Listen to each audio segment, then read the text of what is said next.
দর্শক, এখন রয়েছে দেশের পুঁজিবাজার পরিস্থিতি নিয়ে বিশেষ আলোচনার জন্য আমাদের সঙ্গে যুক্ত হয়েছেন শ্যামল ইকুইটি ম্যানেজমেন্ট লিমিটেডের ব্যবস্থাপনা পরিচালক ও ডিএসসি ব্রোকার্স অ্যাসোসিয়েশনের সাবেক ভাইস প্রেসিডেন্ট মোহাম্মদ সাজিদুল ইসলাম। আপনাকে স্বাগত একুশে বিজনেসে। রণ ভাই, আপনাকে অশেষ ধন্যবাদ এবং একুশের সমস্ত দর্শকদেরকে ধন্যবাদ। দিন শেষে আসলে পুঁজিবাজারটা আজকে কেমন গেল সেটাই আসলে মূলত জানতে চাচ্ছি। শুরুতেই আমরা আজকে দেখলাম যে টার্নওভারটা গতকালকের মতোই 750 কোটি টাকার মতো হয়েছে। জুন ক্লোজিং কোম্পানিগুলো ডিভিডেন্ডের মৌসুম, সব কিছু মিলিয়ে আসলে কিভাবে দেখছেন? রণ ভাই, আপনাকে অশেষ অশেষ ধন্যবাদ আমাকে সংযুক্ত করার জন্য। হ্যাঁ, আমি আজকের বাজারটা তো আসলে আপনি খেয়াল করে দেখবেন যে বাজার বেড়েছে প্রায় 25 পয়েন্ট, কিন্তু আপনি যদি আপ ডাউন মানে কোম্পানির যে আমাদের যে শেয়ারগুলো যেগুলো লেনদেন হয়, মাত্র 134টা কোম্পানি আপ হয়েছে, সেক্ষেত্রে প্রায় 250টি কোম্পানি ডাউন। আসলে এরকম পরিস্থিতিতে মানে কোনো কিছু মেজার করা বা আজকে নিয়ে কোনো কিছু বলা একটা ভেরি ডিফিকাল্ট, একটা মিশ্র বাজার। আচ্ছা, তো এখানে আমি যেটা মানে আসার যে কথাটা সেটা হলো আজকে ভালো ভালো কোম্পানি, যদিও বাজারটা আপনি গতকালকের মতোই লেনদেন হয়েছে, 25 পয়েন্ট বেড়েছে, কিন্তু এখানে আমার কাছে যেটা আসার জিনিস এটি হলো যে আপনি বড় বড় পেইড যে শেয়ার গুলো, এগুলো আজকে বাজারে ভালো ভালো লিড দিয়েছে। তার ভিতরে আপনি ব্যাংকিং সেক্টরের অনেকগুলো শেয়ার আপনি ভালো লিড দিয়েছে। ব্যাংকিং সেক্টরটা একটি অবহেলিত সেক্টর এখন আমাদের দেশের জন্য।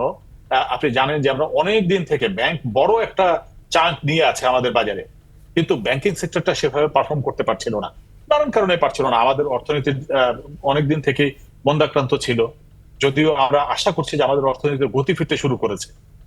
তো এইটাই যদি প্রতিফলিত হয় যে আমরা যদি বিশ্বাস করি যে আমাদের অর্থনীতিতে গতি ফিরতে শুরু করেছে, তাহলে তার প্রতিফলন পুঁজিবাজারে আসবে, এটাই স্বাভাবিক।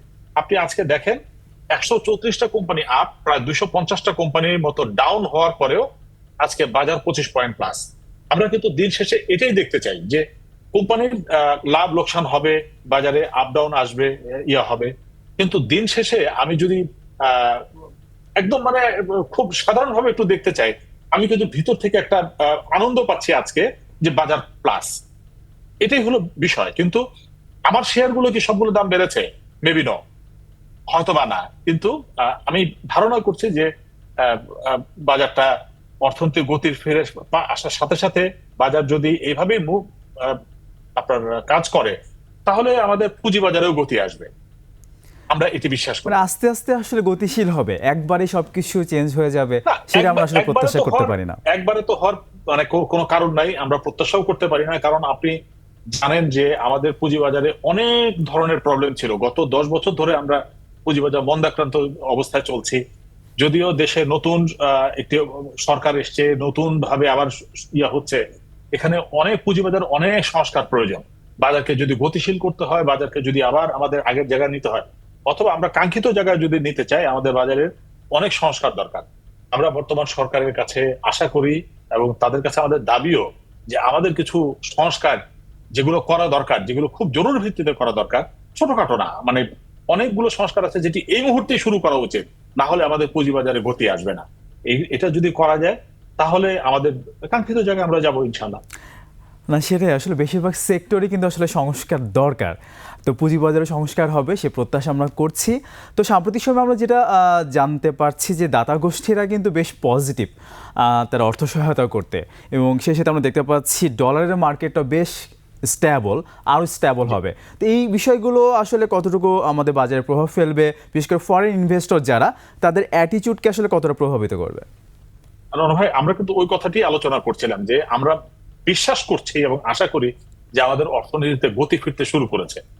অর্থনীতি যদি গতিশীল হয়, অর্থাৎ আমাদের যদি বাজারে যদি ডলারের সরবরাহ বাড়ে, আমাদের রপ্তানি যদি বাড়ে, বা আমরা আশা করছি আমাদের রপ্তানিতে বাড়বে সামনে দিনগুলোতে, আমাদের অর্থ পাচার যদি রোধ করা সম্ভব হয়, আমাদের উন্নয়ন সহযোগীদের যে সাড়া, এটি আমরা দেখছি ইতিবাচক। এই সবগুলো যদি আমরা একসাথে কম্পাইল করি, তাহলে অবশ্যই এটার প্রতিফলন পুঁজিবাজারে আসবে। পুঁজিবাজারে আসবে কিভাবে? আমি যদি বিশ্বাস করি বা আমার ভিতরে যখন আস্থা তৈরি হবে যে আমাদের দেশের অর্থনীতিতে গতি আসতে শুরু করেছে, তখন আমি আমার সাইড লাইনে কিছু টাকা থাকলে আমি পুঁজিবাজারে আসব, অন্য বিনিয়োগকারীরা পুঁজিবাজারে আসবে, বৃহৎ বিনিয়োগকারীরা পুঁজিবাজারে আসবে। সেই সাথে যখন ডলারের সাপ্লাই আসবে, আমরা যদি বিশ্বাস করি যে ডলারের সাপ্লাই আসছে, তার একটা অংশ কিন্তু পুঁজিবাজারে ফরেন বিনিয়োগকারী বলতে যারা চলে গেছে বা আসতে ভয় পাচ্ছে এখন, তারাও আসবে। আর দেশে যদি এই ধরনের একটা স্টেবল একটা গভর্নমেন্ট হয়, স্টেবল সিচুয়েশন হয়, তখন ফরেন বিনিয়োগ আসে। এটাই স্বাভাবিক একটা ব্যাপার।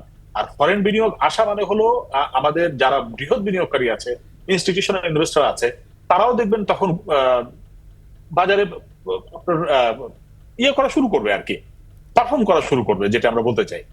তো আমরা এটার সাথে তো পুঁজিবাজার একেবারেই গভীরভাবে নির্ভরশীল। দেশের অর্থনীতি, আপনি দেখেন যে আমরা গত 10টি বছর আমাদের পুঁজিবাজার খারাপ, কিন্তু আমরা পেপারে টেপারে সব জায়গায় দেখছিলাম যে না, আমাদের দেশের অর্থনীতি খুব ভালো। সত্যিকার অর্থে কি ভালো ছিল? একদম ছিল না। কারণ দেশ থেকে লক্ষ লক্ষ কোটি টাকা পাচার হয়ে গেছে, আমাদের রিজার্ভ খালি হয়ে যাচ্ছিল, আমাদের রপ্তানি পড়ে যাচ্ছিল, আমাদের রেমিটেন্স কম ছিল। তো এটি তো আসলে আমাদের পুঁজিবাজার কিন্তু ইকোনমির আয়না। এটি আমরা সবসময় বলি যে মিরর অফ দ্য ইকোনমি। দেখেন, পুঁজিবাজার কিন্তু তার যে সঠিক আচরণ সেটিই করেছে। দেশের অর্থনীতি সত্যিকার অর্থে মন্দাক্রান্ত ছিল, কিন্তু আমাদের কাছে উপস্থাপন করা হয়েছে অর্থনীতি ভালো। তা আমাদের পুঁজিবাজার কিন্তু সেই ইয়েতে দেয়নি, সংকেতটি দেয়নি। পুঁজিবাজার তার সঠিক সংকেত দিয়েছে যে আসলে দেশের অর্থনীতি ভালো না। এখন যদি আমরা বিশ্বাস করি যে পুঁজিবাজার আবারও গতিশীল হবে, তখনই হবে যদি আসলে অর্থনীতির গতি আসা শুরু করে, পুঁজিবাজার অটোমেটিক গতি আসবে। যেমন আজকে আমরা একটু আগে আমাদের আপনাদের একজন সহকর্মী বলছিলেন, আমি সেটি মনোযোগ দিয়ে শুনছিলাম, যে দেখেন আজকে আমি 134টি কোম্পানি বা 135টি কোম্পানি আপ হয়েছে। তার ভিতরে ব্যাংকিং সেক্টর আমাদের টোটাল 675 কোটি টাকার মতো আজকে লেনদেন। তার ভিতরে প্রায় 1500 কোটি টাকা লেনদেন হচ্ছে ব্যাংকিং সেক্টরে। ব্যাংকিং সেক্টরের অবস্থা যে দিনকে দিন ভালো হচ্ছে, আমরা বিশ্বাস করছি যে ব্যাংকিং সেক্টর ভালো হচ্ছে। আমরা ধন্যবাদ দিতে চাই মাননীয় গভর্নর সাহেবকে। ওনার কার্যকরী কিছু পদক্ষেপের কারণে আমাদের সেক্টরটি হয়তো আবারও গতিশীল হবে, আবারও মানুষের বিশ্বাসযোগ্যতা অর্জন করতে পারবে। এটি যদি হয়, অবশ্যই তার একটা বড় প্রভাব পড়বে পুঁজিবাজারে। পুঁজিবাজার আবারও গতিশীল হবে, মানুষের কাছে আস্থা নিয়ে আমরা যেতে পারবো, আস্থাশীল হবে। সেটাই, পুঁজিবাজারের সংস্কারের কথা আমরা বলছি, এবং পুঁজিবাজারে যে সেক্টরগুলো সেগুলো সংস্কার হবে। ব্যাংকিং সেক্টরে আপনি কথা বলছেন, তো সংস্কারের সুফল আমরা যে রাতারাতি পাবো তা না, আমরা অবশ্যই সামনে আসলে অনেক ভালো কিছু এখান থেকে পাবো, এবং সেটার প্রভাব আসলে পুঁজিবাজারে পড়বে। আপনি বলছেন যে আজকে বেশিরভাগ কোম্পানির দর হারানোর পরেও কিন্তু আসলে একটা পজিটিভ ট্রেন্ড রয়েছে। তো সব কিছু মিলিয়ে কিভাবে দেখছেন আসলে? আমি যদি বলি যে অনেকে এরকম অভিযোগ পাওয়া যায় যে আইসিবি সেল প্রেশার, এই জন্য পুঁজিবাজার পড়ে যাচ্ছে। অনেকে আবার উল্টাটাও বলে যে আইসিবি অনেক টাকা পেতে যাচ্ছে, ফান্ড পেতে যাচ্ছে, এই জন্য পুঁজিবাজার ভালো হবে। এই যে ইস্যুগুলোকে আমরা শুনি, আমাদের কাছে আসে, এগুলোকে আপনি কিভাবে দেখেন? রণ ভাই, মানে খুব মানে সুন্দর একটা কথা যে আইসিবি সেল করছে। আইসিবি সেল তো মানে বাতাসের উপর দিয়ে করতে পারে না। সেল করতে হলে তাকে আগে কিনতে হয়। জি। আমি যদি কখনো কোনো শেয়ার বিক্রি করি, তার অর্থ আমি কিন্তু শেয়ারটা আগে কিনেছি। তো আমার কাজ বা আইসিবির কাজ হলো শেয়ার কেনা বেচা করা।